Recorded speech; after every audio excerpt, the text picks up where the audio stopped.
morning students. Today we will discuss the current affairs analysis dated 20th May 2020. These are the listed articles we are going to discuss. Let us start our discussion. First news, Israel swears in unity government. So கிட்டத்தட்ட 3 years there is a inconclusive election is going on. So அதுக்கான reason என்ன அப்படின்னா யாருக்குமே majority இல்லை இஸ்ரேலை பொறுத்த வரைக்கும். So leader based தான் எலெக்ஷன்ஸ் நடக்கும். ஸோ எந்த கட்சிக்குமே எந்த ஒரு தலைவருக்குமே வந்து மெஜாரிட்டி இல்லாததுனால ஸோ கண்டினியூஸாக எலெக்ஷன் நடந்துகிட்டே இருந்துச்சு. ஸோ ஸ்டில் டெட்லாக் இருந்துகிட்டே இருந்துச்சு. The reason is Benny Gantz அப்படின்றது இஸ்ரேலோட ஃபார்மர் ஆர்மி ஜெனரல். அவர் நெத்தன்யாவுக்கு எதிராக எலெக்ஷனில் நின்றுட்டு இருந்தார். ஸோ இப்போது பேண்டமிக் சுச்சுவேஷன்ஸ் இருக்குது, யூஎஸில் எலெக்ஷன் வரப்போகுது. ஸோ அதுக்கு முன்னாடி அங்கே ஒரு பீஸை உருவாக்கணும். அவங்க ட்ரம்ப் கொடுத்த அந்த வெஸ்ட் பேங்க் அனெக்சேஷன் பாலிசியை வந்து அப்புறம் ஜெருசலேமை வந்து கேபிட்டல் அனௌன்ஸ் பண்ணது எல்லாமே வந்து நடைமுறைக்கு கொண்டு வரணும் அப்படின்றதுக்கு already it came in existence. So நடைமுறைக்கு கொண்டு வரணும் அப்படின்றதுக்காக வெஸ்ட் பேங்க் வந்து 30% வந்து அனெக்சட் ஏரியாவை அவங்களோட சொந்த டெரிட்டரிக்குள்ளே கொண்டு வரணும் அப்படின்றதுக்காக ஒரு பீஸ் அக்ரிமெண்ட் பண்ணியிருக்காங்க. That is coalitions. ஸோ ஒரு கோயலேஷன் கவர்மெண்ட் ஃபார்ம் ஆகிறதுக்கு அவங்க ரெடி ஆகிட்டாங்க. So that's why it came in news. Israel டீலை பொறுத்த வரைக்கும் அவங்க வந்து லைக் கோயலேஷன் கவர்மெண்ட் வந்து ஃபார்ம் பண்ணுறதுக்கு தே ஹவ் ரெடி. அந்த பேண்டமிக் சுச்சுவேஷனை லைக் ஓவர் கம் பண்ணுறதுக்கும் Israeli sovereignty over the West Bank. நான் இந்த ஏற்கனவே உங்களுக்கு லாஸ்ட் வீக்கில் நான் எக்ஸ்பிளைன் பண்ணியிருந்தேன். லாஸ்ட் வீக்குன்னா சண்டே ஆர்டிக்கிளில் வந்துருந்துச்சு. நான் எக்ஸ்பிளைன் பண்ணியிருந்தேன் வெஸ்ட் பேங்க் இந்த ஏரியாவில் 30% இந்த area already captured by Israel. So இதில் வந்து கிட்டத்தட்ட 3 million Palestine people are there. அப்புறம் 4 lakh இஸ்ரேலி பீப்புள் வாழ்ந்துட்டுருக்காங்க. ஸோ இவங்களெல்லாம் வந்து இன்டர்நேஷ்னல் லா படி it is an illegal annexation, illegal settlement. So அது இப்போது இஸ்ரேல் என்ன பண்ண போகுதுன்னா மொத்த மேக்ஸிமம் அது அவங்க பிடிச்சிருக்கக்கூடிய வெஸ்ட் பேங்க் ஏரியாவை அவங்க கண்ட்ரோல் எடுத்துக்க போகிறாங்க. ஸோ இது பலஸ்தீனில் இருக்கக்கூடிய அந்த 4 lakh பீப்புளையும் வெளியில் லைக் துரத்துறதுக்கான வேலைகளை அவங்க செய்வாங்க அப்படின்ட்டு எதிர்பார்க்கலாம் ஃப்யூச்சரில். So that's all about this news. Then second நியூஸை பொறுத்தவரைக்கும் terrorism and its ideology. So பாகிஸ்தானில் இருக்கக்கூடிய பேர்ட் டெரரிசம் அண்ட் குட் டெரரிசத்தை பற்றி பேசுது. So Pakistan people are against this bad terrorism, good terrorism. So பாகிஸ்தானை பொறுத்த வரைக்கும் they are the perpetrator and the victim. So ஒரு குரூப் வந்து அவங்கள தாக்குது, ஒரு குரூப் அவங்க உருவாக்கி விடுறாங்க இந்தியாவில் இருக்கக்கூடிய காஷ்மீர் அனெக்சேஷனுக்காக. ஸோ இந்தியாவில் பிரிவினைவாதத்தை ரேடிக்கலைசேஷனை உருவாக்குறதுக்கும் செக்டேரியனிசம் உருவாக்குறதுக்கும் they are fighting. So terrorism வந்து எப்போது லைக் ஆத்தரைசேஷனை வந்துச்சு அப்படின்னா 1970 அந்த டைம் பீரியடுக்குள்ளே USSR want to capture Afghanistan area. So US என்ன பண்ணிச்சு, அப்போ கோல்டு வார் டைம் பீரியட் நடந்துச்சு. 2 blocks வேர் தேர். ஸோ யூஎஸுக்கு வந்து ஆப்கானிஸ்தானை வந்து பாகிஸ்தான் யூஎஸ்எஸ்ஆர் பிடிக்கக்கூடாது அப்படின்றதுக்காக பாகிஸ்தானில் லைக் டைரெக்டாக ப்ராக்ஸி வார் பண்ணாங்க. ஸோ பாகிஸ்தானில் இல்லை ஆப்கானிஸ்தானில் ப்ராக்ஸி வார் பண்ணாங்க. அதுக்கு பாகிஸ்தானோட பீப்புள் பாகிஸ்தான் கவர்மெண்ட் வந்து ஹெல்ப் பண்ணிச்சு. அதுக்கு அவங்க என்ன பண்ணாங்கன்னா பாகிஸ்தானில் ஒரு டெரரிஸ்ட் குரூப்பை உருவாக்குனாங்க. It's not like a terrorist group but against USSR attack பண்ணுறதுக்கு ஒரு ரேடிக்கலைசேஷன் குரூப்பை உருவாக்குனாங்க. அது என்ன பண்ணுச்சு அப்படின்னா அங்கே போயிட்டு தாக்குதல் நடத்தினாங்க. இந்த தாக்குதலை தாக்குப்பிடிக்க முடியுமா? யூஎஸ் வந்து அவங்களுக்கு கன்ஸ் எல்லாம் ப்ரொவைட் பண்ணாங்க, வார்ஃபேர் சப்ளை எல்லாமே சப்போர்ட் பண்ணாங்க. ஸோ அதனால் யூஎஸ்எஸ்ஆராக அங்கே டைரெக்டாக அவங்களால பிடிக்க முடியல ஆப்கானிஸ்தானை. ஸோ அதுக்கு பிறகு இட் ஓவர். ஆனால் இதே டாக்டிக்ஸை அவங்க என்ன பண்ணாங்கன்னா யூஎஸ்எஸ்ஆர் விட்ரா பண்ணதுக்கு பிறகு அதே டாக்டிக்ஸை காஷ்மீரில் உருவாக்க ஆரம்பித்தாங்க. ஸோ அங்கே போயிட்டு கலவரங்களை உருவாக்குறது, ரேடிக்கலைசேஷன் குரூப்பை காஷ்மீரி பீப்புளுக்கு உள்ளாடி ஜிகாதி குரூப்ஸை உருவாக்குறது. ஸோ அது வந்து கண்டினியூ ஆச்சு. ஸோ அது வந்து இன்றைக்கி நமக்கு லைக் காஷ்மீரை பொறுத்த வரைக்கும் பிரிவினைவாதங்கள் காஷ்மீருக்குள்ளே இருக்குது அப்படின்னா அதுக்கு மெயின் காரணம் ஐஎஸ்ஐ இயக்கம். சரியா? ஸோ பாகிஸ்தானை பொறுத்த வரைக்கும் அவங்களோட டெரரிஸ்ட் குரூப்ஸில் மெயின் டிடிபி அப்படின்றது தெரிக் இ தாலிபான் பாகிஸ்தான் அண்ட் தென் ஜெய்ஷ் முகமது. இது ரெண்டுமே வந்து பாகிஸ்தானில் உருவாக்கப்பட்டதான், பாகிஸ்தானோட சப்போர்ட்டோட உருவாக்கப்பட்டது. But they are more aligned with Afghan Taliban, Tehrik e தாலிபானை பொறுத்த வரைக்கும். ஸோ இவங்க தான் வந்து யூஎஸ்எஸ்ஆருக்கு எதிராக யுத்தம் பண்ணவங்க தாலிபான் கூட சேர்ந்து. ஸோ தாலிபான் கூட ரொம்ப சப்போர்ட்டாக இருக்கிறதுனால பாகிஸ்தான் தாலிபானுக்கு எதிராக எடுக்கக்கூடிய ஆக்ஷன்ஸ் எல்லாம் அவங்க எதிர்க்கிறாங்க. தாலிபானுக்கு யூஎஸுக்கு லைக் பாகிஸ்தான் சப்போர்ட் பண்ணுற தாலிபானை எராடிகேட் பண்ணுறதுக்கு எல்லாமே இவங்க எதிராக இருக்காங்க. So they are making attacks against the government. இது பாகிஸ்தானுக்கு இருக்கக்கூடிய விக்டம் கேட்டகரி. விக்டம் அப்படின்னா அட்டாக்கை சந்திக்கிறாங்க. நிறைய மக்கள் வந்து பாகிஸ்தான் பீப்புளை அவங்க கொள்கிறாங்க. தென் ஜெய்ஷ் இ முகமதை பொறுத்த வரைக்கும் they are like Deoband puritanism. Like அவங்களோட ரிலீஜியனுக்குள்ளாடி ரிஃபார்மை நம்புகிறவங்க. ஷியா சுன்னி சூஃபி ஷ்ரைன்ஸ் எல்லாம் இவங்க ரொம்ப. So they are Sunni Muslims. Sufism ஷியாவுக்கு எதிராக இவங்க வந்து லைக் அட்டாக்ஸ் நடத்துகிறாங்க. So they are also killing the same Pakistani people. அது மட்டும் இல்லை, இந்தியாவிலையும் தாக்குதல் நடத்துகிறாங்க. ஸோ லஷ்கர்-இ தொய்பா அப்படின்ற அமைப்பு வந்து தே are more loyalist to Pakistan. So இது பாகிஸ்தானில் உருவாக்கப்பட்ட ஒரு தீவிரவாத அமைப்பாக இருந்தாலுமே பாகிஸ்தானுக்கு சப்போர்ட் பண்ணப்படுது. ஆனால் இது எல்லாமே பாகிஸ்தானில் உருவாக்கப்பட்ட அமைப்பாக இருந்தால் பாகிஸ்தானுக்கு எதிராகவும் அட்டாக் நடத்துகிறாங்க. ஸோ இதுதான் ஐஎஸ்ஐ இயக்கத்தோட பாகிஸ்தானோட உளவு நிறுவனம் இருக்கு இல்லையா, ISI.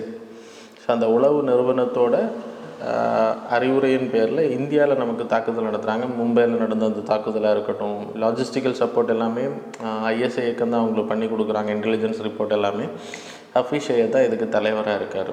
So ideological differences of LET, Lashkar e Taiba and Lashkar e தொய்பாவை பொறுத்த வரைக்கும் they are not fighting against the Muslim people. They are fighting against the non Muslim category பீப்புளுக்கு மட்டும்தான். ஆனால் ஜெய்ஷ் இ முகமது அப்படி இல்லை, ஷியா சன்னி முஸ்லீமுக்கு எதிராக. ஸோ ஷியா சன்னி முஸ்லீம் இல்லை, தே ஆர் சன்னி முஸ்லீம்ஸ். ஷியாவுக்கும் சூஃபிசத்துக்கு எதிராகவும் அவங்க யுத்தங்களை பண்ணுறாங்க. ஸோ அதுக்கு பேர் தியோபந்த் பியூரிட்டனிசம் அப்படின்னு பேர். அவங்களோட ரிலீஜியனுக்குள்ளாடி செக்டரினிசத்தை அதிகப்படுத்துகிறதும் அவங்களோட ideology was very high. And then they are so orthodox. And then அவங்களோட ரிலீஜனுக்குள்ளாடி ரிஃபார்ம் பண்ணுறதுக்கு, ஸோ பியூரிட்டியை ரிவைவ் பண்ணுறதுக்கு தியோபந்த் மூவ்மெண்ட் அவங்க லான்ச் பண்ணியிருக்காங்க. ஆனால் லஷ்கர்-இ தொய்பாவை எடுத்துக்கிட்டிங்கன்னா they are not that much like Sufism பேஸே அவங்க ஆதரிக்கிறாங்க. சன்னி பேஸ் முஸ்லீம்ஸை வந்து அவங்க முஸ்லீமாக பார்க்குறாங்க. They are not against. அப்புறம் லிபரல் இன்டர்பிரிட்டேஷன் அவங்களுக்கு இருக்குது. ஸோ அவங்களோட மோட்டிவ் வந்து காஷ்மீரில் பொலிட்டிக்கல் சேஞ்சை உருவாக்கணும். So Kashmir have to be under the Muslim rule அப்படின்றது அவங்களோட டார்கெட். ஸோ அதுக்கு அவங்க ஹெல்ப் பண்ணிகிட்ருக்காங்க. So these are the differences. இது டிஎன்பிசி குரூப் 1 படிக்கிறவங்களுக்கெல்லாம் அதிக இம்பார்ட்டன்ஸ் கிடையாது. But UPSC security paper 3rd பேப்பரில் GS3ல் மெயின்ஸ் எக்ஸாமினேஷனுக்கு very important this. So international security problem என்னெல்லாம் இருக்குது அப்படின்றத நம்ம இதன் மூலமாக தெரிஞ்சுக்கலாம். So very important. தென் 3rd நியூஸை பொறுத்த வரைக்கும் டொமைசல் certificates in Jammu and Kashmir. So Jammu and Kashmir administration notified to grant domicile certificate procedure rules. இது நம்ம லைக் இது ஏற்கனவே நம்ம படித்தோம். ரீஆர்கனைசேஷன் நடந்தப்போ யாருக்கெல்லாம் டொமைசல் கிடைக்கும் அப்படின்றது. ஸோ 15 years அங்கே தங்கி இருக்கணும். பெர்மனெண்ட் ரெசிடெண்ட்டுக்கு நார்மலாகவே கிடச்சிடும் டொமைசல் கிளாஸ். அதே மாதிரி 15 years அங்கே தங்கியிருக்காங்க அப்படின்னா they will also get it. அப்புறம் அங்கே 5 years அட்லீஸ்ட் 7 years அங்கே படிச்சிருக்கணும். அதில் 10th 12th அங்கே எக்ஸாமினேஷன் எழுதியிருந்தால் மட்டும் அவங்களுக்கு கிடைக்கும். ஸோ இந்த 3 கேட்டகரி பீப்புளுக்கு டொமைசல் சர்டிஃபிகேட்ஸ் கிடைக்குது. அப்புறம் இராணுவ அதிகாரிகள், civil servants who are working for more than 10 years they will get the domicile certificates. So அதுக்கு வந்து இப்போ இஷ்யூ பண்ணுறதுக்கான ஆர்டர் அனௌன்ஸ் பண்ணி, இது ஏற்கனவே நான் ஒரு August October மந்தில் last year I have explained to you people. நான் கிளாஸில் எக்ஸ்பிளைன் பண்ணியிருந்தேன். ஸோ எனிவே, ஸோ இது இப்போ கரண்ட் அஃபேர்ஸில் வந்திருக்கனால so I will explain again. So நார்மலாக ஜம்மு அண்ட் காஷ்மீரை பொறுத்த வரைக்கும் அண்டர் ஆர்டிகிள் 370 அடிப்படையில் அதர் சிட்டிசன்ஸ், அதர் ஏரியாவில் இருக்கக்கூடிய பீப்புள் அங்கே போய் செட்டில் ஆக முடியாது. அங்கே டொமைசல், அங்கே உரிமைகளை பெற முடியாது. அங்கே ஜாப் கேட்டகரி பெற முடியாது. அங்கே போய் பெர்மனெண்ட் ரெசிடெண்ட் ஆக முடியாது. லேண்ட் அக்வஸ்டேஷன் பண்ண முடியாது. ஆனால் இப்போது reorganisation, Jammu and Kashmir reorganisation act 2020 ஆக்டை பொறுத்த வரைக்கும் இந்த டொமைசல் கேட்டகரியில் நீங்கள் வந்து அங்கே போய் செட்டில் ஆகிக்கலாம், அங்கே போய் லேண்ட் வாங்கிக்கலாம், அங்கே போய் எம்ப்ளாய்மெண்ட் கேட்டகரியில் வரலாம். அது யார் யாருக்கு வரலாம் அப்படின்றதுக்கு தான் இந்த domicile certificate. Permanent resident who are living there, so they can get it. அப்புறம் நான் லோக்கல்ஸ் எடுத்துக்கிட்டிங்கன்னா வெஸ்டர்ன் பாகிஸ்தான் ரிஃப்யூஜிஸ் பீப்புளுக்கு கிடைக்கும். சஃபாய் கர்மச்சாரி பீப்புள், அது மாதிரி children of women who married non locals to they can also apply for this job. சின்ன சின்ன job எல்லாருக்குமே கிடையாது. ஆனால் கிரேட் லெவல் ஜாப் எடுத்துக்கிட்டிங்கன்னா இந்த சர்டிஃபிகேட் இருக்கிறவங்களுக்கு மட்டும்தான் கிடைக்கும். தட் விச் மீன்ஸ் 15 years அவங்க செட்டில் ஆகிருக்கணும் union territory of Jammu and காஷ்மீரில். Or they have studied period 7 years. அப்புறம் 10th 12th examination study 7 years கேட்டகரியில் வராங்கன்னா 10th 12th எக்ஸாமினேஷன் அங்கே எழுதியிருக்கணும்.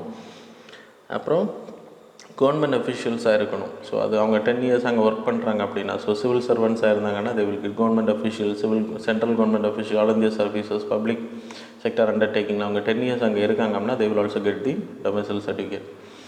So these are the people will get the domicile. ஒன்று வந்து permanent, அவங்க நார்மலாக அங்கே ரெசிடெண்ட்டாக இருக்காங்க.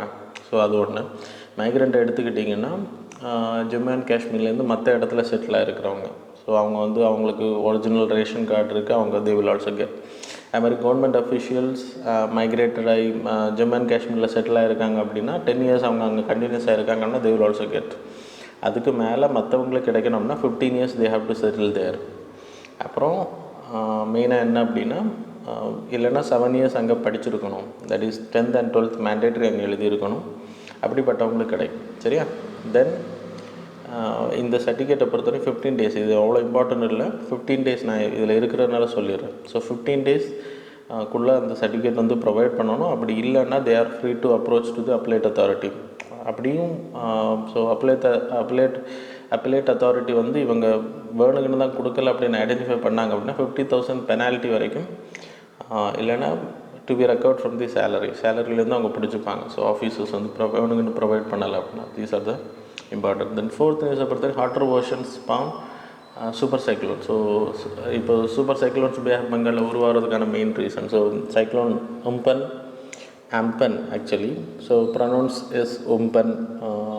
அது தாய்லாந்து தான் இதுக்கு நேம் பண்ணாங்க. அது நேற்றுக்கு நான் உங்களுக்கு சொன்னேன். அது வந்து இப்போது நேற்றுக்கு வந்து ஈவினிங் வந்து அது கிராஸ் ஆகிருச்சு. So it created lot of disaster, devastation பண்ணியிருக்கு. கிட்டத்தட்ட 5 people டைடுன்னு நான் கேள்விப்பட்டேன். So anyway that is not important for your examination, just general awareness தான். சூப்பர் சைக்ளோன் அம்பனை பொறுத்த வரைக்கும் இட்ஸ் அ ஸ்ட்ராங்கஸ்ட் ஸ்டார்மா. ஸோ சூப்பர் சைக்ளோனாக அது கடக்கலை, ஸ்ட்ராங்கஸ்ட் சிவியர் சைக்ளோனாக தான் அது கடந்திருக்கு. எக்ஸ்ட்ரீம் சிவியர் சைக்ளோனாக அது கடந்திருக்கு.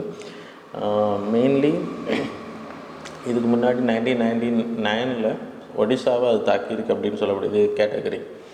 சைக்ளோன்ஸ் வந்து லைக் அரேபியன் சீயை விட பே ஆஃப் பெங்காலுக்கு அதிகமாக வர்றதுக்கான மெயின் ரீசன் என்ன அப்படின்னா, நான் உங்களுக்கு ஏற்கனவே சொன்னேன், சைக்ளோன்ஸை பொறுத்தவரைக்கும் 28 degree centigrade மேலே, 25-28 degree centigrade மேலே ஓஷியானிக் வாட்டர் ரொம்ப ஹீட்டாக இருந்துச்சுன்னா லோவர் டிப்ரெஷன் உருவாகும். ஸோ டிப்ரெஷன் அந்த இடத்துல உருவாகும் போது உங்களுக்கு தெரியும், நார்மலாக ஒரு இடத்துல நீங்கள் லைக் தண்ணி வந்து சுழி உழவுன்னு சொல்லுவாங்க இல்லையா, அதே கேட்டகரி தான்.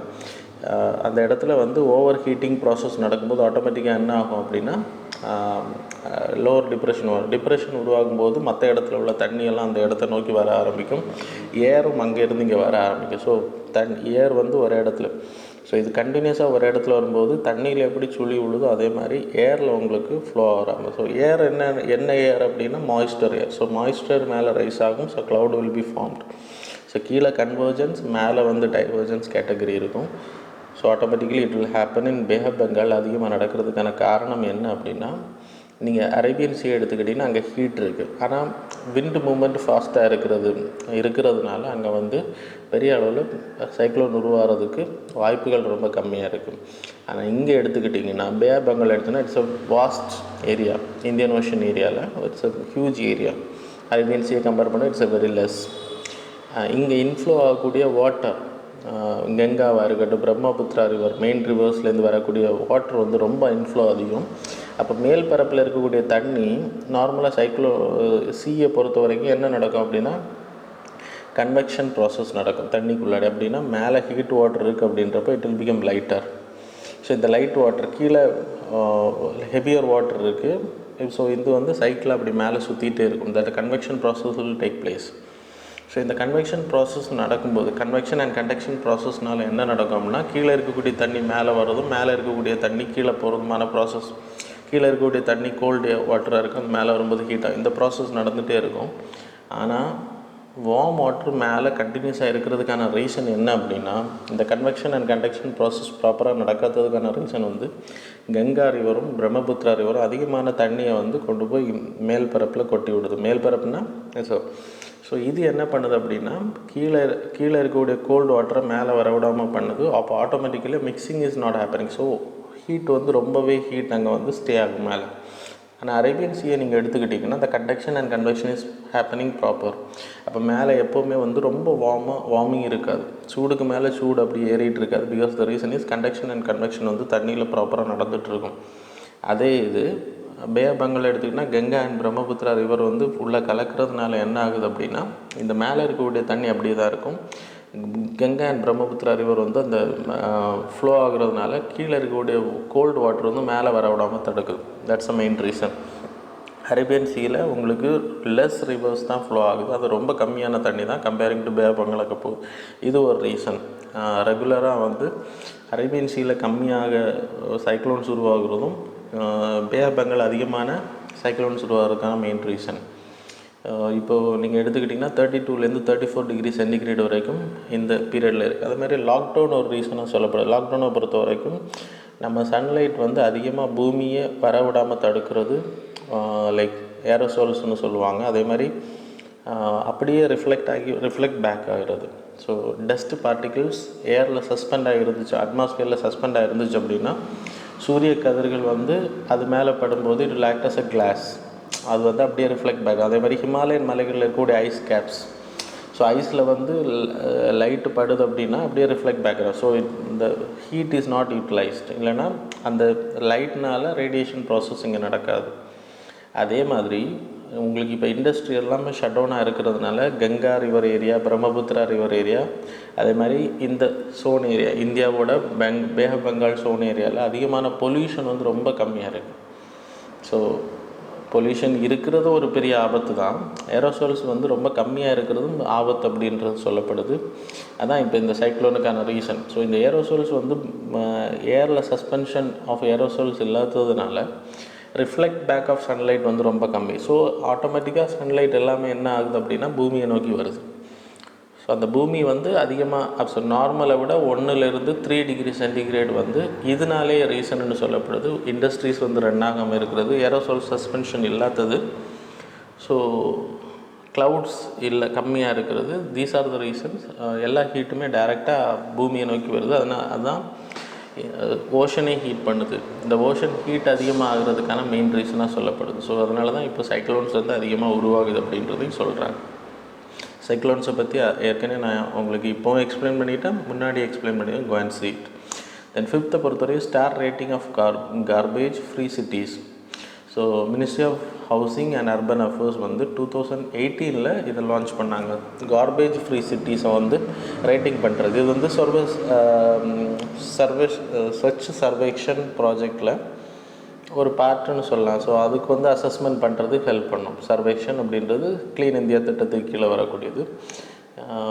லைக் 2018 இதை லான்ச் பண்ணுறாங்க. இதோட மெயின் பர்பஸ் என்ன அப்படின்னா சிட்டி வந்து எந்த அளவுக்கு கார்பேஜ் ஃப்ரீ ஸ்டேட்டஸில் இருக்குது, அது எப்படின்னா ஒரு 24 டிஃப்ரெண்ட் காம்பனன்ட்ஸ் மூலமாக வீடுகளில் போய் கலெக்ட் பண்ணுறது, அதை எப்படி பிரிக்கிறாங்க, மக்கும் குப்பை மக்கா குப்பைன்னு பிரித்து அதை எப்படி ரீசைக்ளிங் ப்ராசஸ் பண்ணுறாங்க, அதை எப்படி சாலிட் வேஸ்ட் மேனேஜ்மெண்ட் எப்படி ப்ராப்பராக பண்ணுறாங்க, அதன் அடிப்படையில் இது கொடுக்கப்படுது.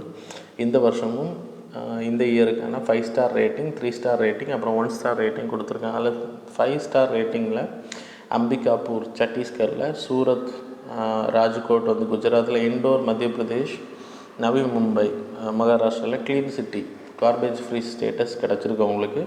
அது மாதிரி 3 ஸ்டார் ஸ்டேட்டஸில் 70 சிட்டிஸுக்கு வந்து ப்ரொவைட் பண்ணியிருக்காங்க. 3 ஸ்டார் 65 சிட்டிஸுக்கு வந்து 3 ஸ்டாரும் 70 சிட்டிஸுக்கு வந்து 1 ஸ்டார் ஸ்டேட்டஸும் ப்ரொவைட் பண்ணியிருக்கேன். That's why it is news. நான் உங்களுக்கு சொன்ன மாதிரி 24 காம்பனன்ட்ஸ் மூலமாக கொடுக்குறாங்க. Smart framework, that is single metric measurable achievable rigorous verification mechanism. அப்படின்னா பீப்புள் சென்ட்ரிக் மூலமாக பீப்புள் செல்ஃப் அசஸ்மெண்ட் பண்ணுவாங்க, செல்ஃப் வெரிஃபிகேஷன் பண்ணுவாங்க, அப்புறம் சிட்டிசன்ஸை இன்வால்வ் பண்ணுவாங்க. 3rd ஏஜென்சி, இது கவர்மெண்ட் எடுக்காது, 3rd பார்ட்டி இண்டிபெண்ட் ஏஜென்சி மூலமாக தான் இந்த ரைட்டிங்ஸ் வந்து எடுக்கப்படுது. That's it was news. Then malicious software, இப்போது செரப்ரஸ் அப்படின்னு சொல்லிட்டு ஒரு மலிஷியஸ் சாஃப்ட்வேர் வந்து த்ரெட்னிங்கில் இருக்குது. பேங்கிங் டீட்டெயில்ஸை திருடுறதுக்கு பயன்படுத்தப்படுது. நம்ம ரீசெண்டாக கூட நான் உங்களுக்கு ஒரு 2-3 டேஸ் பேக் முன்னாடி ஈவெண்ட் டிஇ போட் சிஸ்டம் நான் உங்களுக்கு சொன்னேன். இட்ஸ் மொபைல் பேங்கிங் சாஃப்ட்வேரை ஹேக் பண்ணுது. நீங்கள் எஸ்பிஐ மொபைல் பேங்கிங் ஆப்பை டவுன்லோட் பண்ணும்போது அதில் ட்ரோஜன் இருந்துச்சு அப்படின்னா, இல்லைனா மெலிஷியஸ் சாஃப்ட்வேர் நீங்கள் லிங்க் கிளிக் ஆகுதுன்னு சொல்லிவிட்டு மெயில் வருது, அந்த லிங்கை கிளிக் பண்ணுறீங்கன்னா it will take you to some website. அந்த வெப்சைட் மூலமாக நீங்கள் ட்ரான்சாக்ஷன்ஸ் எதாவது பண்ணிங்க அப்படின்னா, ஸோ உங்களோட க்ரெடென்ஷியல் டீட்டெயில்ஸ் அதை எடுத்து உங்கள் அக்கௌண்ட்டில் இருக்கக்கூடிய பணங்களை ஸ்டீல் பண்ணுறதுக்கான வாய்ப்பு இருக்குது அப்படின்றத நான் உங்களுக்கு ஒரு 2-3 days பேக் முன்னாடி சொன்னேன். அதுக்கு பேர் ஈவெண்ட் டி போட்டுன்னு பேர்.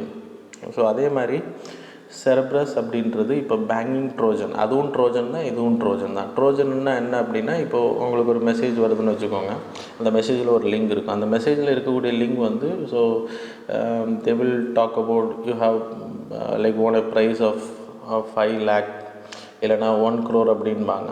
நீங்கள் அதை கிளிக் பண்ணோன்னே it will take to some website. அந்த வெப்சைட்டில் போனோடனே it will ask some details, உங்கள் பேங்கிங் டீட்டெயில்ஸ் எல்லாம் கேட்பாங்க. நீங்கள் கொடுக்கும்போது ஆக்சஸ் பண்ணும்போது ஆட்டோமேட்டிக்லி அது ப்ராசஸ் ஆகும், உங்களோட அக்கௌண்ட் டீட்டெயில்ஸை தருவாங்க. இன்னொன்று என்ன அப்படின்னா, நீங்கள் எஸ்பிஐயில் அக்கௌண்ட் ஹோல்டராக இருக்கிறீங்கன்னா எஸ்பிஐலேருந்து ஒரு மெசேஜ் வர்றது மாதிரி பண்ணுவாங்க.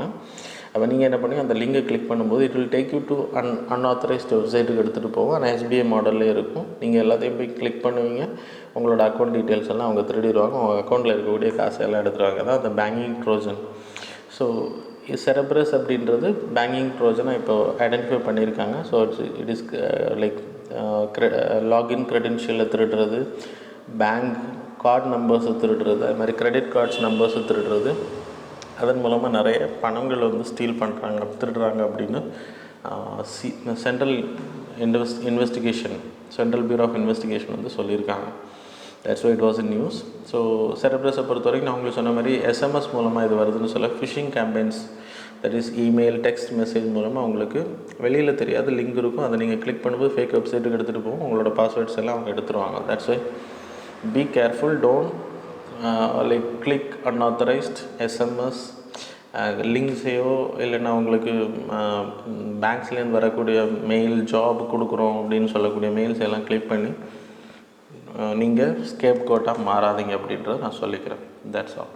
தென் 7th நியூஸை பொறுத்தவரை India US to collaborate the COVID-19 vaccine trial. So vaccine ட்ரையல்ஸை பொறுத்த வரைக்கும் இந்தியாவுக்கும் யூஎஸுக்கு சேர்த்து we having an vaccine action programme, 30 years old programme இது. இந்தியாவோட டிபார்ட்மெண்ட் ஆஃப் பயோடெக்னாலஜி, ஐசிஎம்ஆர் சேர்ந்து யூஎஸோடு சேர்ந்து நம்ம பண்ணிகிட்ருக்கோம்.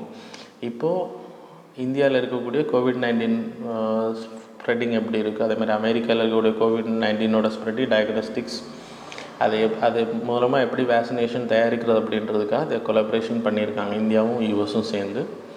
கிட்டத்தட்ட இப்போ அதர் இனிஷியேட்டிவ்ஸ் எடுத்திங்கன்னா 50 வெண்டிலேட்டர்ஸ் நமக்கு ப்ரொவைட் பண்ண, 200 வெண்டிலேட்டர்ஸ் நம்ம கொடுக்க போகிறதா பிரசிடென்ட் வந்து வாக்கு பண்ணியிருக்காரு. அதே மாதிரி US agency of international development வந்து 5.9 million, அது மாதிரி US disease control and prevention அவங்களும் வந்து 3.6 million நமக்கு ப்ரொவைட் பண்ணணும். அதே மாதிரி நம்ம ஹைட்ராக்சி குளோரோக்வின் மருந்து அவங்களுக்கு கொடுத்துருக்கோம். ஸோ யூஎஸ்க்கு இந்தியாவுக்கான உறவு டிப்ளமசியில் it is bridging a good positive mode அப்படின்னு சொல்லலாம். சரியா? தென் 8th நியூஸ் வந்து India to chair WHO executive board. So WHO health ஆர்கனைசேஷனோட எக்ஸிக்யூட்டிவ் போர்ட் சேர்மன்ஷிப்பாக நமக்கு மே 2020 மே 2021 வரைக்கும் யார் கோயிங் டு சேர். இப்போ இருக்கக்கூடிய சேர்பர்சன் யார் அப்படின்னா ஜப்பான். ஸோ இது 73rd வேர்ல்டு ஹெல்த் அசம்பிளி இப்போ நடந்துச்சு. அந்த மீட்டிங்கில் இப்போ டிசைட் பண்ணியிருக்காங்க. சவுத் ஈஸ்ட் ஏஷியா குரூப் வந்து நமக்கு ஹெல்ப் பண்ணியிருக்காங்க. அது மட்டும் இல்லை 193 மெம்பர்ஸ் வந்து அதுக்கு சப்போர்ட் பண்ணியிருக்காங்க. நமக்கு WHO பொறுத்த வரைக்கும் ரீஜனல் குரூப்பிங்ஸ் நிறைய இருக்குது. African region, America, south east Asian region, European region, eastern Mediterranean region, western Pacific region. இவங்களோட மெயின் பர்பஸ் என்ன அப்படின்னா, இந்த மாதிரி endemic diseases, pandemic diseases spread ஆகிறத தடுக்கிறதுக்கான வழிமுறைகளையும் கைட்லைன்ஸ் செய்யும். ஸோ உலக சுகாதார நிறுவனம் ப்ராப்பர் ரிசர்ச் பண்ணக்கூடியது, எப்படி இந்த பேண்டமிக் சிச்சுவேஷன்ஸ் எல்லாம் ஹேண்டில் பண்ணுறது அப்படின்ற அட்வைஸ் கொடுக்கக்கூடிய ஒரு நிறுவனம் தான். ஸோ இந்தியா வந்து 10 மெம்பர்ஸ் கூட சேர்ந்து எலெக்ட் பண்ணப்பட்டிருக்காங்க. இந்த போர்ட் மெம்பர்ஸ்ன்றது, இந்த சேர்மேன்ன்ற பர்மனன்ட் கிடையாது, it will rotate.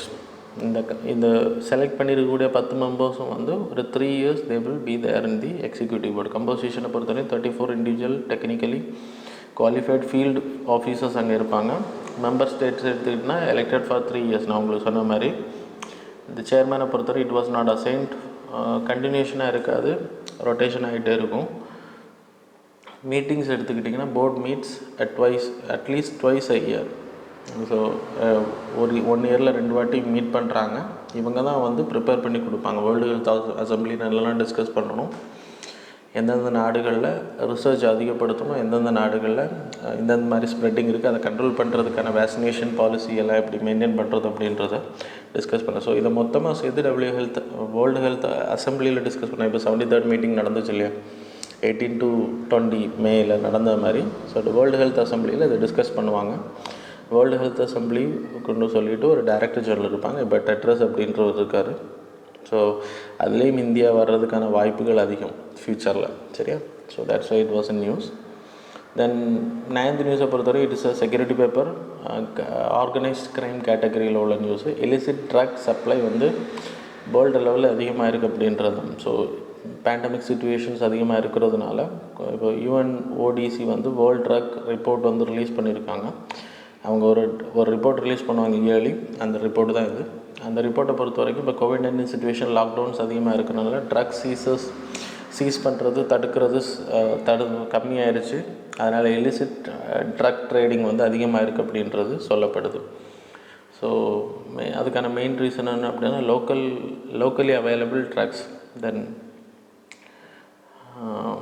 So these are the reasons சொல்லப்படுது. ஸ்ப்ரெட்டிங் ஆகிறதுக்கான ரீசன் என்ன அப்படி, synthetic drugs, locally available synthetic drugs வந்து அதிகமாக கிடைக்கிறது ஒரு மெயின் ரீசன். மெத்தம்பெட்டமின் அப்படின்ற ட்ரக்ஸ் வந்து குளோபல் சப்ளை செயினில் அதிகமாக இருக்குது. அப்புறம் இந்தியாவை பொறுத்த வரைக்கும் பெத்தமைன் ஸோ அது அதிகமாக கிடைக்குது.